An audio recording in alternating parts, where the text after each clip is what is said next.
ફરી એકવાર યુદ્ધના કાળા વાદળો ઘેરાતા વિશ્વભરમાં ચિંતા છવાઈ ગઈ છે।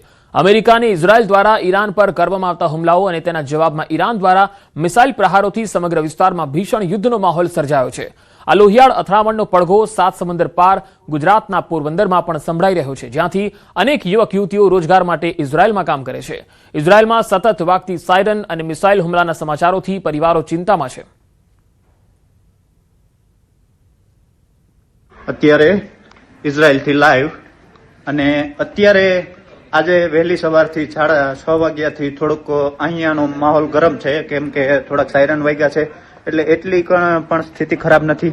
પોરબંદરવાસીઓ અને જે તેમના અહીંના છે લોકો, પોરબંદરના જે લોકો છે, એટલે એને કોઈ ગભરાવાની જરૂર નથી। અત્યારે વોર જેવો માહોલ છે, બરોબર ને વોર છે આજે ઘણા ટાઈમ પછી થયું છે, તો તમારે ટેન્શન કંઈ નહીં લેવાનું। અહીંયા એવો માહોલ નથી। અહીંયા સરકાર અહીંયા હારે, આપણી સરકાર, એમ્બેસી અને અહીંયા બધા હારે રહ્યા છે અને તે અત્યારે બધા હારે છે, તો કોઈને પણ ટેન્શન લેવાનું નથી। તો હજારો કિલોમીટર દૂર યુદ્ધની વચ્ચે પોતાના સંતાનો ફસાયેલા હોવાથી પરિવારો વ્યથિત છે। પરિવારજનો હાથ જોડીને એક જ પ્રાર્થના કરે છે, યુદ્ધ શાંત થાય અને તેમના સ્વજનો સુરક્ષિત ઘરે પરત આવે।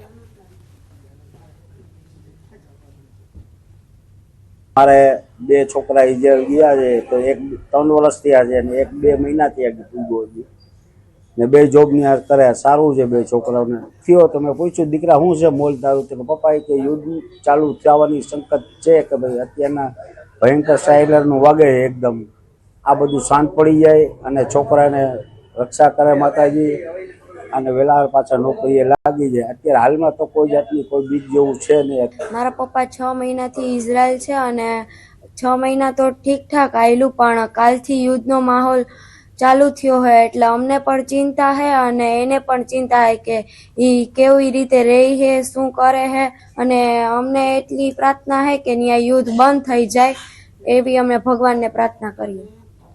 વચ્ચેના તણાવની વચ્ચે મોટી સંખ્યામાં ગુજરાતી પ્રવાસીઓ પણ ગયા છે, જેમાંથી 3000 પ્રવાસીઓ સુરક્ષિત હોવાનો દાવો છે। દુબઈ, આબુધાબી, શારજાહમાં મોટી સંખ્યામાં ગુજરાતી પ્રવાસીઓ છે, જે તમામ હાલ હોટલમાં સુરક્ષિત છે એવો દાવો છે, પણ પરિવાર ચિંતામાં છે। હોળીના વેકેશન જનારા 1500થી પણ વધુ પ્રવાસીઓ હાલ પ્રવાસ રદ કરી રહ્યા છે, કારણ કે આવી તણાવભરી સ્થિતિના કારણે ફ્લાઇટ રદ પણ થઈ ગઈ છે। ખાસ કરીને વાત કરીએ તો આ શોર્ટ વેકેશન હતું, હોળી ધૂળેટીનો તહેવાર હતો, એટલે ખૂબ મોટી સંખ્યામાં અત્યારે ગુજરાતીઓ આબુધાબી અને દુબઈના પ્રવાસી છે। લાસ્ટ જાણકારી મુજબ અત્યારે તમામ પ્રવાસી જ્યાં સુરક્ષિત છે, હોટલોની અંદર સુરક્ષિત છે। આબુધાબીમાં, દુબઈમાં, શારજાહમાં તમામે પ્રવાસી સુરક્ષિત છે। ખાસ કરીને એર ઇન્ડિયા, સ્પાઇસજેટ અને ઇન્ડિગોની ફ્લાઇટો રદ થવાના કારણે, પોસ્ટપોન થવાના કારણે અત્યારે પ્રવાસીઓ ત્યાં રોકાઈ જવું પડ્યું છે। અને ખાસ કરીને વાત કરીએ તો અહીંથી જવાની સંખ્યામાં પણ જે મોટી સંખ્યામાં લોકો જવાના હતા, 1500થી વધારે પ્રવાસીઓનો અહીંયા પ્રવાસ એરલાઇન્સ કેન્સલ થવાના કારણે મુલતવી રખાયો છે। વાત કરવાની ઇઝરાયલ અને જે યુદ્ધની પરિસ્થિતિ અત્યારે છે એના ટુરિઝમ ક્ષેત્ર પર સૌથી મોટી ગંભીર અસરો એટલા માટે જોવા મળે છે કે કંઈ પણ પ્રસંગ હોય, જ્યારે પણ આવો બનાવ બનતો હોય તો પ્રવાસન જ પહેલાં આનો ક્યાંક ના ક્યાંક ભોગ બનતો હોય છે। અને અત્યારે પ્રવાસીઓ ખૂબ મોટી સંખ્યામાં ફરવા જવાનો જે સમય હતો એના કારણે ત્યાં છે, પરંતુ સારી વાત એ છે કે તમામ પ્રવાસીઓ અત્યારે સુરક્ષિત છે। મક્કા મદીના પણ ખૂબ મોટી સંખ્યામાં ધાર્મિક પ્રવાસીઓ ત્યાં ગયેલા છે અને સાઉદી ગવર્મેન્ટે પણ ત્યાં આગળ આ લોકોને સુરક્ષિત રાખેલા છે। એમને પણ કોઈ તકલીફ અત્યાર સુધી પડી કે જેમ ટૂર ઓપરેટરો સાથે વાત થઈ એ પ્રમાણે કોઈ પણ જગ્યાએ કોઈ પણ પ્રવાસીની અત્યારે અગવડ પડી હોય કે કોઈ તકલીફમાં આવ્યો હોય કે કોઈ નુકસાન થયું હોય એવા મેસેજ હજી સુધી મળેલા નથી।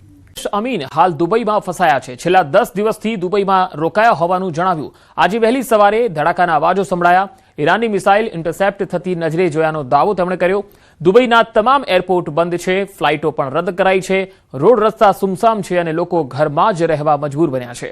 ફસાયેલા ભારતીય યાત્રીઓ અને પર્યટકો માટે મદદની માંગ થઈ રહી છે। ભારત સરકાર તાત્કાલિક મદદ કરે તેવી અપીલ થઈ રહી છે। આવી ભયાનક પરિસ્થિતિ કદી જોઈ નથી એવું શૈલેષ અમીન કહેતા જોવા મળ્યા છે। અવકાશમાં અમે જ્યાં રહ્યા છીએ ત્યાં સવારે, આજે વહેલી સવારે પણ ધડાકા સંભળાયા હતા। ગઈકાલે રાતે ઈરાનની જે મિસાઇલ આવતી હોય એ મિસાઇલને ઇન્ટરસેપ્ટ કરીને સામે એન્ટી મિસાઇલથી જે તોડવામાં આવતું હોય એ પણ અમે જોયેલું હતું। અને હાલ પરિસ્થિતિ એવી છે કે દુબઈના એરપોર્ટ તમામ બંધ થઈ ગયેલા છે, ફ્લાઇટો બધી રદ થઈ ગઈ છે। તો ઇઝરાયલ અને ઈરાન વચ્ચે વધતા તણાવ અને યુદ્ધ જેવી પરિસ્થિતિ વચ્ચે અમેરિકાના દખલથી સ્થિતિ વધુ વિકટ બની। તેના પ્રભાવથી ગુજરાત સહિત વડોદરામાં રહેતા અનેક પરિવારો ચિંતામાં મુકાયા છે। મક્કા અને મદીના ઉમરાહ માટે ગયેલા અનેક ભારતીયો હાલ અટવાઈ ગયા છે. વડોદરાના ફારૂક સોનીના પરિવારજનોએ ચિંતા વ્યક્ત કરતા કહ્યું છે કે તેમના માતા પિતા અને ફોઈ શુક્રવારે જ સાઉદી ગયા હતા, પરંતુ ત્યાં પહોંચ્યા બાદ જ પરિસ્થિતિ બગડી ગઈ. રહેવા અને જમવાની સુવિધા ઉપલબ્ધ છે, પરંતુ દવાઓની અછતને કારણે ઘણા લોકોને આરોગ્ય સંબંધિત સમસ્યાઓનો સામનો કરવો પડી રહ્યો છે. પરિવારે સરકારને અપીલ કરી છે કે તમામ ભારતીયોને સુરક્ષિત રીતે વતન પરત લાવવાની વ્યવસ્થા કરવામાં આવે. મારા પપ્પા અને મારા ફોઈ એ ત્રણેય જણા આપણે શુક્રવારની ફ્લાઇટથી બપોરની ફ્લાઇટ તેથી જિદ્દા ગયા હતા સાઉદી અરેબિયા, જેના આપણે ત્યાં પહોંચ્યા છે અને બીજા દિવસે એમના મુશ્કેલીનો સામનો કરવો પડી રહ્યો છે.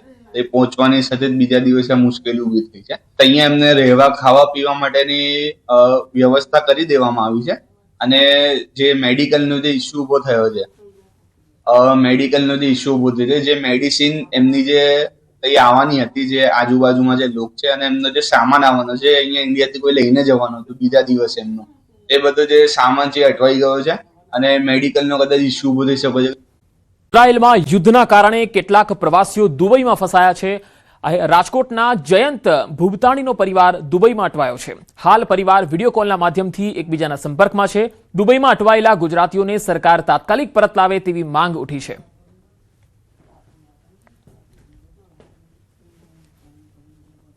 મારો દીકરો ત્યાં છેલ્લા 10 વર્ષથી નોકરી કરે છે ત્યાં, અને દુબઈ જ હાલમાં રહે છે.